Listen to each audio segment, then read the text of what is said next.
we're going to move that conversation forward, make it a little more Seattle-focused, because the Seahawks have an important decision to make when it comes to DK Metcalf.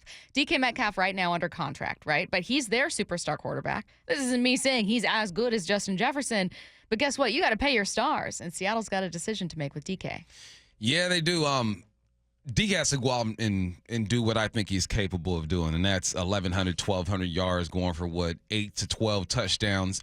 And reminding the folks here in Seattle, especially the guys who are responsible for paying him, that I am an elite receiver in this league.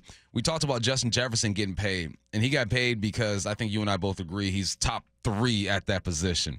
Over the last, 3 years, you look at guys, when it comes to yards, it's him, Tyreek Hill, and Devontae Adams, who's on his way out, right? Mm-hmm. At least he's towards the end of his career. Still got some good football left in him. So how does DK insert himself into this conversation? He's already getting $24 million a year. He's not getting this chump change when it comes to his contract and his value. That $24 million has him the 10th ranked receiver in the league for annual value. Who's in front of him? You got Nico Collins, who just got paid. He's getting around 24. You got Devontae Smith, who got paid already. Cooper Kupp deal is up in 2016. I mentioned 2026. Got Devontae Adams, whose deal is up in 2026. Waddle just got paid as well.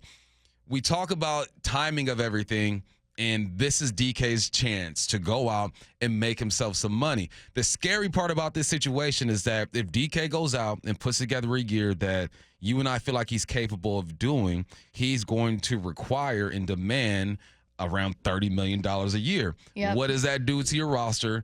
And what moves do you make or don't make? That's something that we're looking down the road at, but I think with the numbers these receivers are putting up when it comes to getting paid, you got to start looking at that and look at this roster and say, okay, what does it look like after this year in 2025? Here's what's so interesting about DK's contract and just how much the wide receiver market has boomed. His cap hit in 2025 is $29.5. So that you guys know, he's under contract for this year and next year. But you never want a starter that you actually really care about to hit the market, which he would if you didn't extend him after this season. Mm-hmm. So in my mind, I naturally went to, $29.5? You lower that. Like, get a contract extension and lower that. Yeah, that $29.5 would still only make him the 5th highest paid wide receiver. Like you said, these top wideouts, that average starts at 30. Yeah. And then it's 32 for A.J. Brown, like you said, 35, of course, for Justin Jefferson, like you said. My question is, DK's ceiling on paper, we all know what it can be. Is he better than Jalen Waddle? 28 too? Is he better than, Devontae Adams is a little older. I don't know if we'd say at his prime, but I think the thing that's always been interesting to me about DK is the star power and potential has outpaced production. Yeah. And I say this knowing that he's had amazing moments, knowing that, I wouldn't trade him, knowing that I'm glad they kept him. But how long do you wait to see him meet that star power and potential? Will it always exceed? That's a tough one because DK is more than just a wide receiver to this team. He is an enforcer out there. He's a leader. I don't think he's more of a vocal leader, get in front of the team type of guy, but the way he plays shows leadership. And his presence alone, 6'4", 235 pounds, runs a 4.3. That puts a stress on the defense that even, say, a guy like Devontae Adams doesn't put on him. Mm-hmm. I think Devontae Adams is probably the better receiver. DK, we'll see how his career ends up.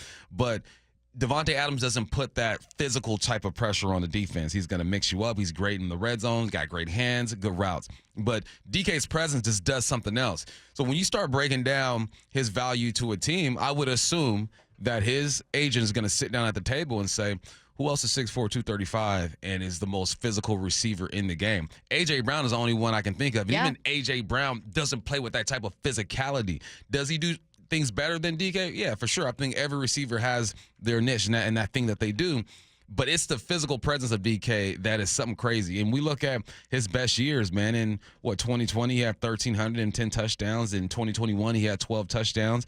And last year, he had 1,108. What does DK mean to this football team, and how does Mike Macdonald now value this guy? Because he signed that contract, and it was Pete Carroll and John Schneider running the show. Now you got Mike Macdonald and John Schneider running the show. Does his value change with this team? I think this is probably one of the hardest ones to kind of dissect because I don't see any receiver out there like DK. No, I don't either. And I think that when people want DK to go out and get 1,400 yards and then are disappointed when he doesn't, they do kind of ignore, that you can still be really impactful without those Justin Jefferson numbers, that Justin Jefferson is being paid because he's the only one with those numbers. And B, that there are things around DK that are going to impact that. I'm not saying Justin Jefferson has played with the best quarterbacks ever, but having Kirk Cousins throwing to him certainly helps. This isn't a knock on Geno, but Geno's playing behind a banged-up offensive line that's been consistently ranked, despite who's back there, as one of the worst in football. You're also playing with a very flat offense. Your run game, while it was great with Ken Walker, hasn't been consistently solid. Like, you have not been able to kind of control the tempo and control the pace of the game offensively the way that it looks at the end of the year. Like, at the end of the season, last season, you looked at it and you went, oh, you know, DK and Tyler, great years. Ken Walker is a rookie, 1,000 yards, and it made it seem in your mind like they could control the tempo because they could run or pass. That's not how it felt watching those games. Nah, and another factor in this thing, right, is Ryan Grubb.